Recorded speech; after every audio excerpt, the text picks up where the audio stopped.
Dear My Story.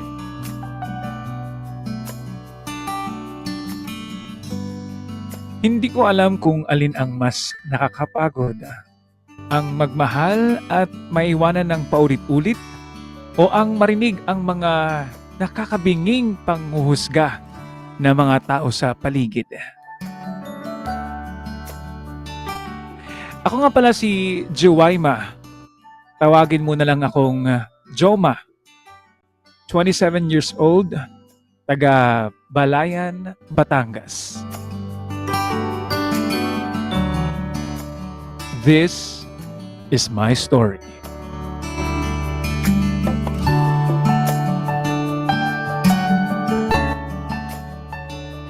Taong 2010, nang mamalagi ako sa Maynila upang mag-aral ng kursong Office Administration sa isang tanyag na universidad sa Santa Mesa, Manila. Katulad ng ibang mga estudyante, mahilig din akong gumimik at makipagbarkada. At dahil sa boarding house ako nakatira noon, malaya kong nagagawa ang mga gusto ko dahil malayo ako sa mga magulang ko.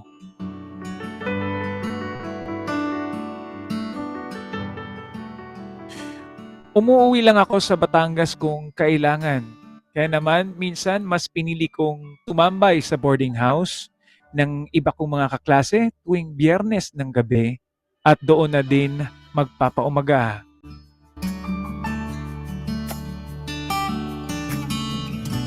Doon ko nakilala si Renzo, ka-boardmate ng kaklase ko, isang marine engineering student. Gwapo si Renzo. Sa unang beses na nakita ko si Renzo ay alam kong crush ko na siya agad.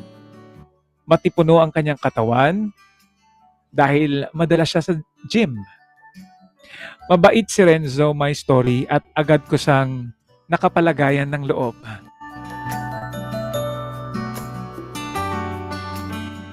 Nalaman ko na taga Batangas din pala si Renzo, kaya mas naging close pa kami. Ilang linggo pa ang lumipas, my story, at yun na. Naging marupok ako at naging kami na ni Renzo.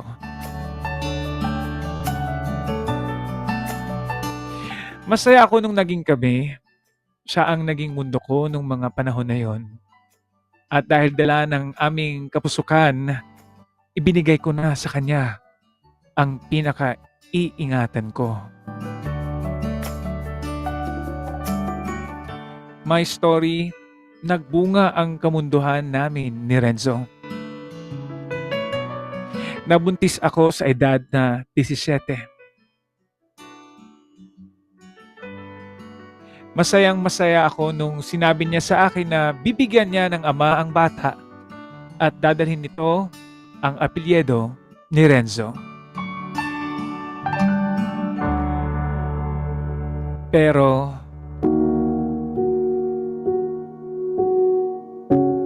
nagbago ang lahat.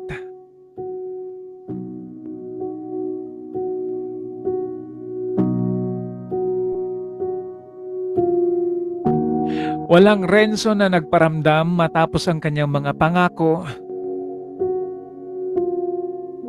Hindi ko alam kung saan sa hahagilapin. Hindi ko nalaman kung paano sa hahabulin. Nagtanong-tanong ako sa mga kaklase at kaibigan niya pero ni isa sa kanila ay walang makapagturo kung nasaan siya.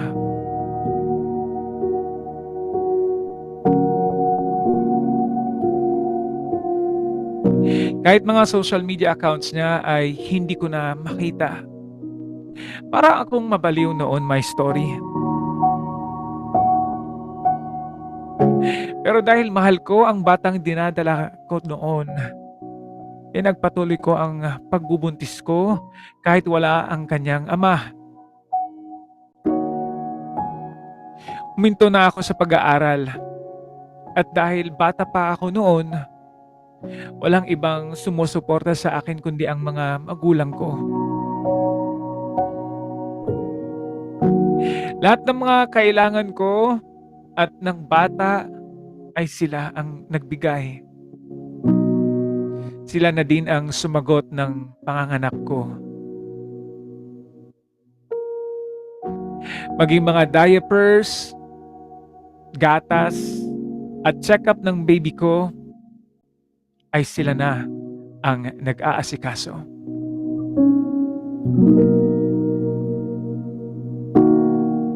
Nahiya ako sa mga magulang ko, my story.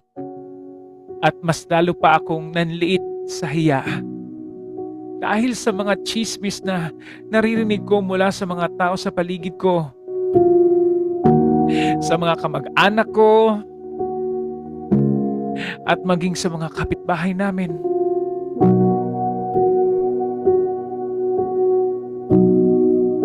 My story. Lubha akong nasaktan nang minsan akong tawaging disgrasyada ng mismo kong ate. At dahil wala naman akong magagawa para baguhin pa ang sitwasyon ko, ay tinanggap ko na lang ang mga salitang iyon para sa ikakapanatag ng lahat. Kahit ang loob ko ay durog na durog na.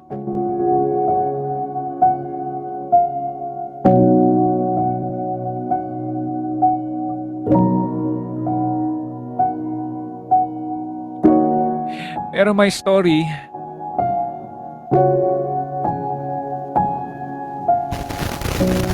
sinubukan kong bumangon muli.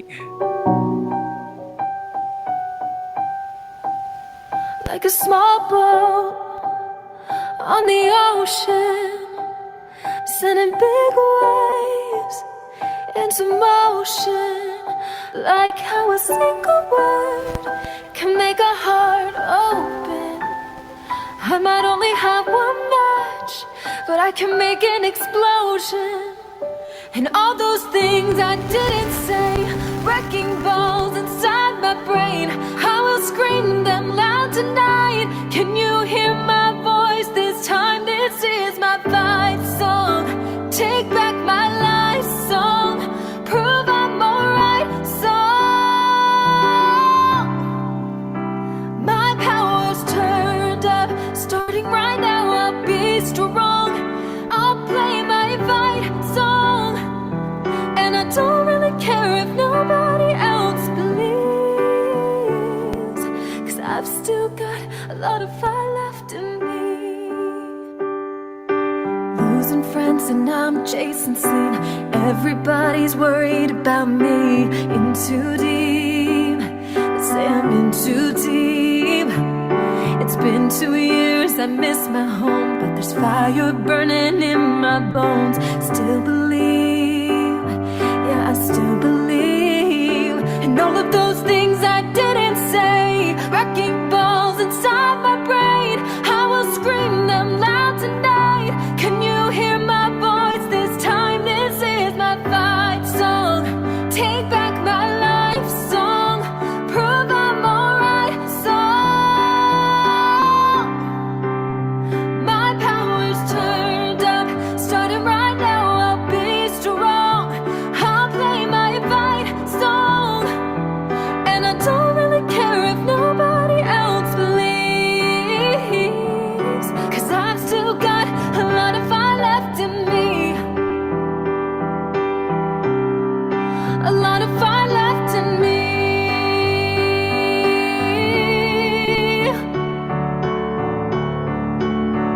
Like a small boat on the ocean, sending big waves into motion. Like how a single word can make a heart open. I might only have one match, but I can make an explosion. This is my fight song. Take back my life song. Prove I'm alright song. My power's turned up, starting right now. I'll be strong. I'll play my fight song. And I don't really care I've still got a lot of fire left in me. A lot of fire left in me. My story, makalipas ang 4 na taon, ay nakapagtrabaho ako bilang isang assistant hairdresser sa bansang Saudi.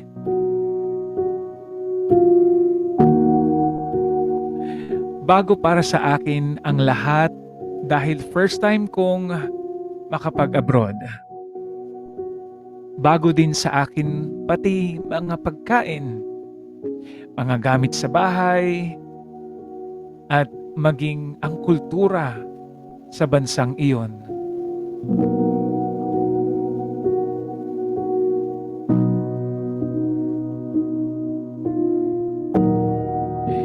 Kinakailangan ko pang magsuot ng abaya sa tuwing lalabas kahit mainit ang panahon.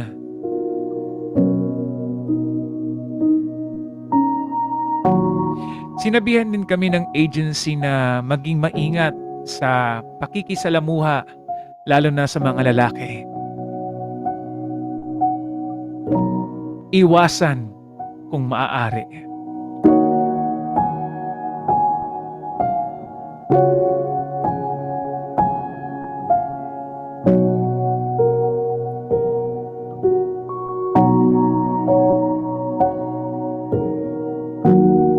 Hindi naman ako nahirapan makahanap ng mga kapwa ko Pinay dahil napakarami palang Pilipino sa bansang iyon. Ilang buwan ang nagdaan at naging komportable na din ako sa mga nakakasama ko. May mga araw na lumalabas kami ng mga kaibigan ko at tumatambay sa kanilang mga tirahan.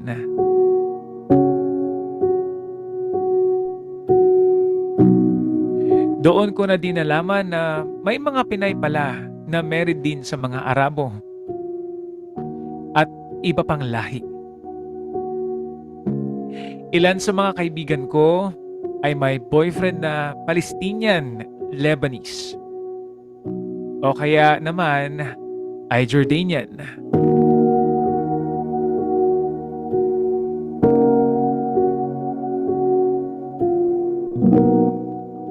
At doon na din ipinakilala sa akin ng kaibigan ko ang kaibigan ng boyfriend niya na isang Jordanian, si Amir.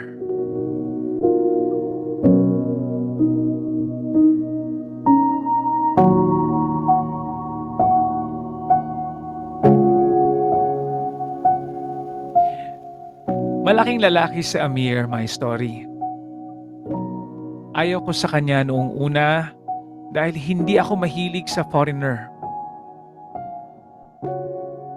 Pero iba talagang magpiro ang tadhana. Hindi ko namalayan na unti-unti na palang nahuhulog ang loob ko sa kanya.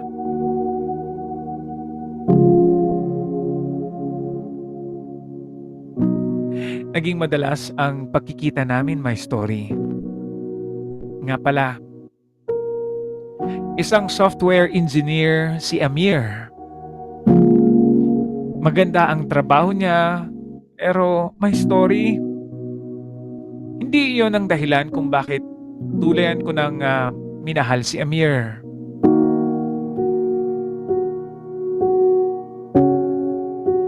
Alam ni Amir na may anak na ako sa pagkadalaga. Pero balewala iyon para sa kanya.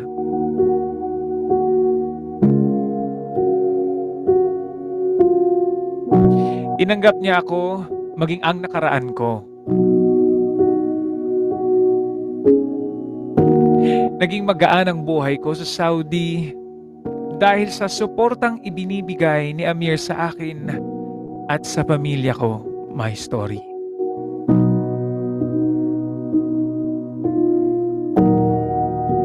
Gayunpaman, kinailangan naming ilihim ang relasyon namin dahil bawal pa iyon.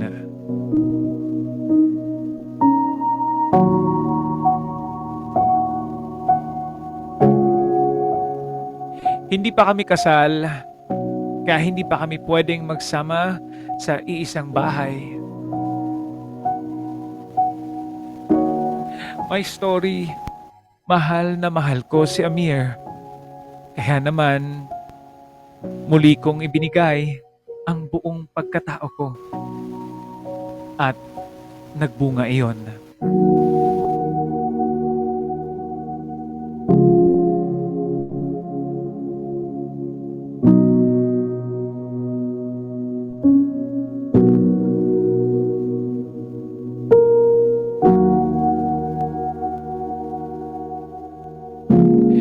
My story, sa araw na nalaman kong buntis ako, ayun din ang araw nang malaman kong may asawa at anak pala, si Amir sa Jordan.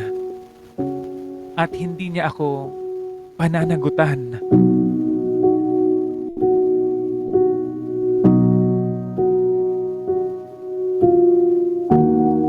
Itinanggi niya na siya ang ama ng pinagbubuntis ko.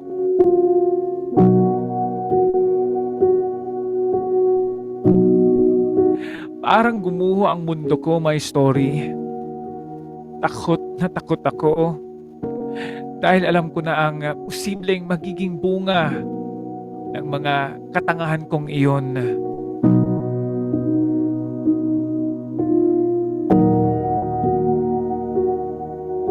Dahil mahigpit ang batas sa Saudi at hindi ako maaaring magbuntis ng walang asawa, ay nagpasa akong umuwi ng Pinas.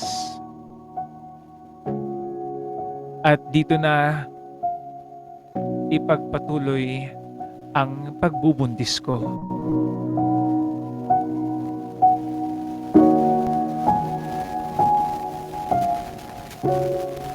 Dahil nga pamilyadong tao si Amir, ay hindi na din ako naghabol. Inapos ko na ang lahat sa amin at umuwi ako nang hindi nagpapaalam sa kanya.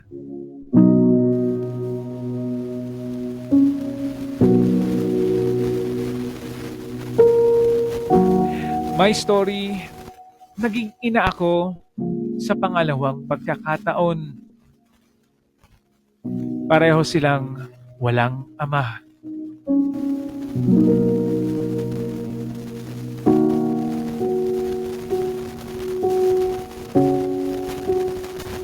Heto na naman, arang mga kabuting nagsusulputan, ang mga chismis tungkol sa akin.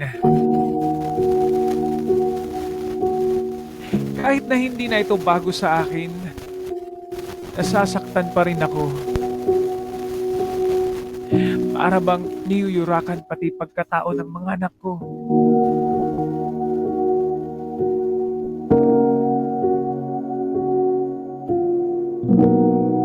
Mahirap pero nilunok ko na ang lahat para sa dalawa kong anak.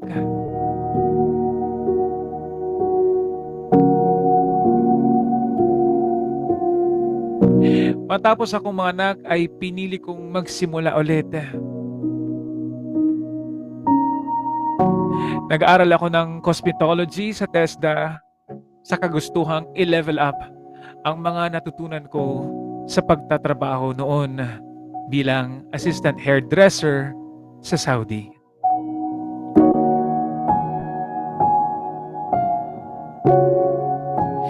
Maganda naman ang naging resulta noon dahil nakapagtrabaho ako bilang hairstylist at kinalaunan naging ganap na senior supervisor sa isang kilalang salon dito na sa amin.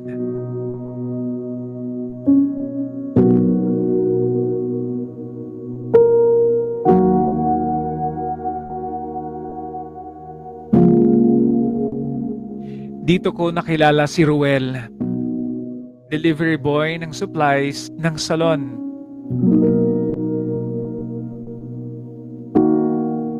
Madalas niya akong kinakantsawan at minsan ay binobola na mukha daw akong dalaga kahit may dalawa na akong anak. Hindi ko alam na nanliligaw pala siya sa akin noon. Ako naman, unti-unting nahulog na din kay Ruel. At my story, naging kami na nga.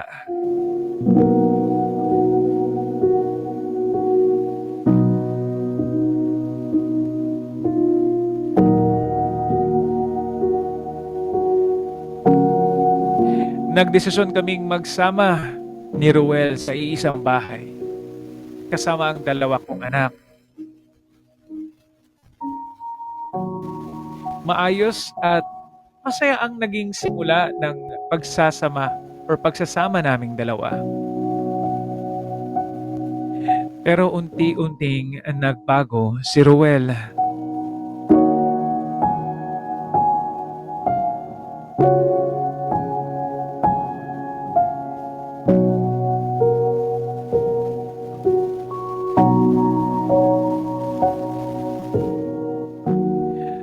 My story, madalas na siyang lumalabas kasama ang kanyang mga barkada.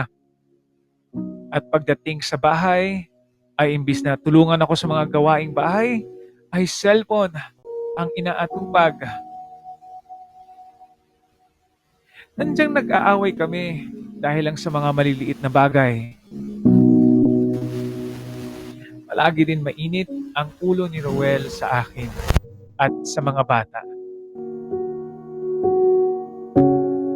May mga pagkakataon pang nasasaktan ni Ruel ang dalawa kong anak.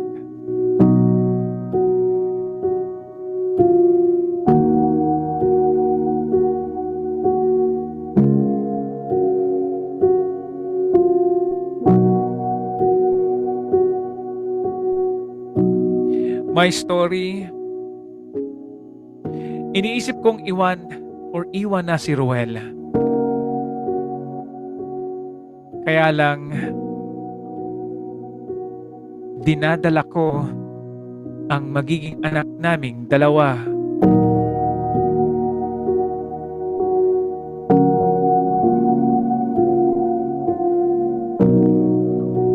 Limang buwan na akong nagdadalang tao. Sabi ng doktor, maselan ang pagbubuntis ko. Kaya hanggat maaari ay iwasan ko daw na maging stress sa anumang bagay.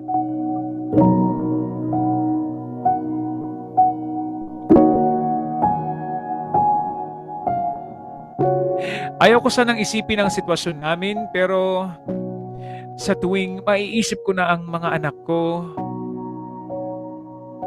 inaalala ko kung ano ang magiging buhay namin kung lalayo at hihiwalayan ko si Ruel.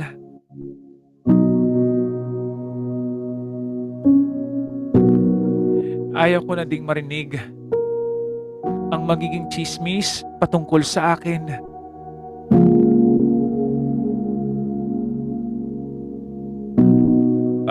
Pagod na ako, my story.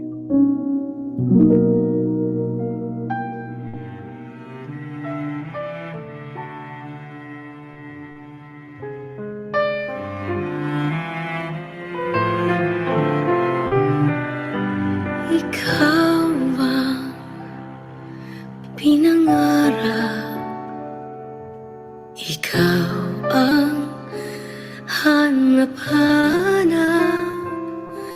Ngunit bakit nagbago ang lahat? Ang init ng pagmamahal parang naging salat. Pangako habang buhay, pangakong di magwawalay. Ngunit pagmamahal. Parang di na ikaw sa may kapal ang dinasal. Anong nangyari sa ating dalawa? Akala ko noon tayo ay iisa. Ako bang siyang nakulang o ikaw ang di lumaban sa pagsubok sa ating pagmamahalan? Anong nangyari sa ating dalawa?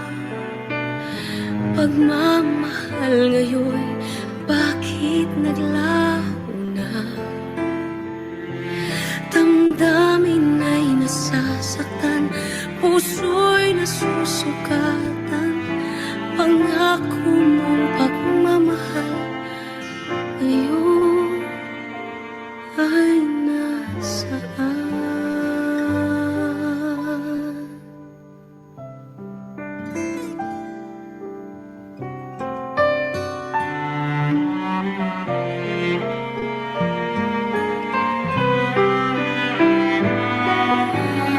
Nasaan ang sumpaan? Akala ko ay walang hanggan, ngunit bakit ngayon'y nasasaktan? Hanggang dito na lang ba ang ating walang hanggan? Anong nangyayari sa ating dalawa?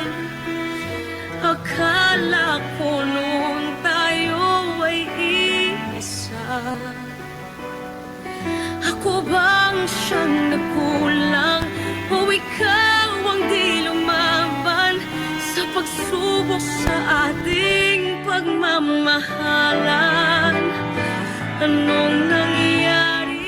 My story, sa totoo lang, ay hindi na ako masaya sa relasyon namin. Hindi ko alam kung ano ang dapat kong gawin. Baka sakaling matulungan niyo ako at ng ating mga kastorians. Muli, ito po si Joma, and this is my story. Pangako mong pagmamahal ngayon ay nasaan?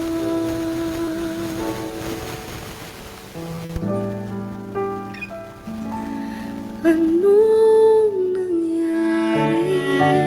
Put all your experiences and write it to my story.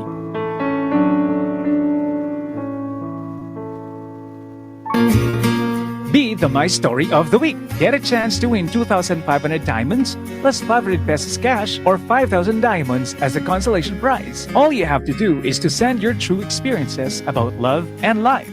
Follow at My Story and direct message us or send it to mystoryph@outlook.com. My Story. Sundays, 8 p.m. to 11 p.m. Philippine Standard Time. Oh, yes, it's true. This is my story. I was made for. Ang programang ito ay rated SPG. Striktong patnubay at gabay ng magulang ang kailangan. Maaaring may masiselang tema, lengguwahe, karahasan, sexual, horror o droga na hindi angkop sa mga bata. This program is being brought to us by the Care Bear family, Gia family. Please follow on your Kuma account the sponsors of my story at _Miamor_ at Koy_story at Lil Bonbon at Mimars85 at Yokurama. Marami pong salamat sa atin pong mga sponsors. All of these lines across my face tell you the story of who I am. So many stories of where I've been, and now I've got to where I am. Oh, these stories don't mean anything when you've got no one to tell them to. It's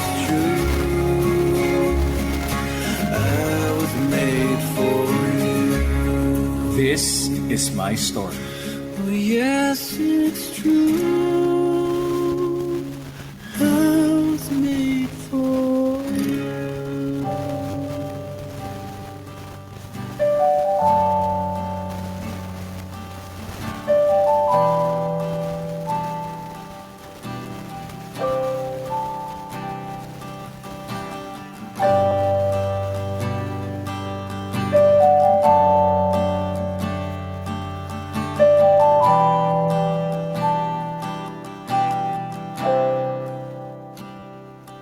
Ang lahat ay nagbabago,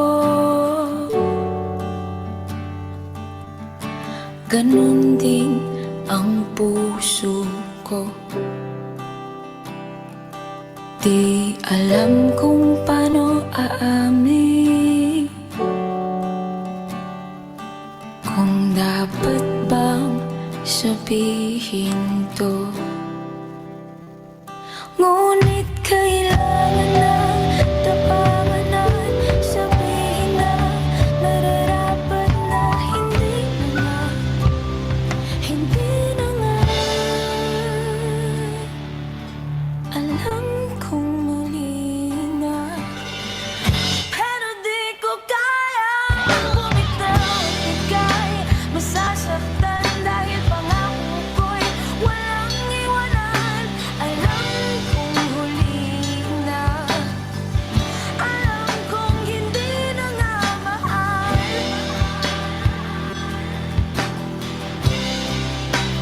Oh, ilang beses ding sinubukan, pinilit ang nararamdaman, pero kulang, may kulang. Natatakot na malaman, natatakot ang iyong husgahan na hindi na nga, hindi na nga. Alam kong mali na, pero di ko kayang bumitaw at bigay. Masasaktan dahil pangako ko'y walang iwanan. Alam kong huli na, alam kong hindi na nga mahal.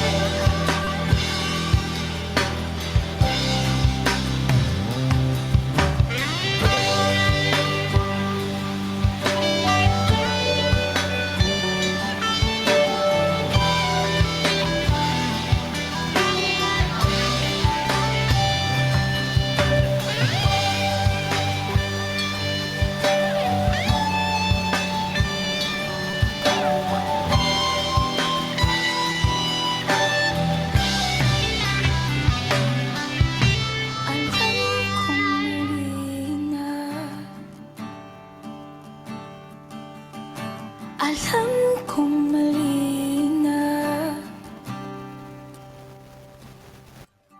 alam kong mali na, alam kong mali na, alam kong mali na, pero di ko kayang bumitaw at bigay. Masasaktan dahil pangako ko'y walang iwanan. Alam kong huli na, alam kong hindi na nga mahal.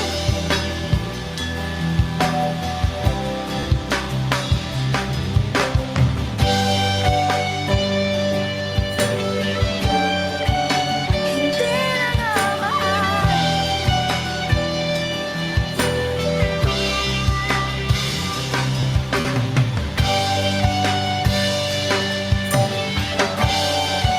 Hindi ka na mahal.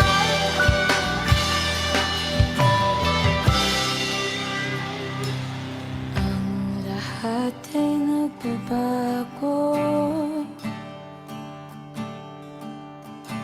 ganun din ang puso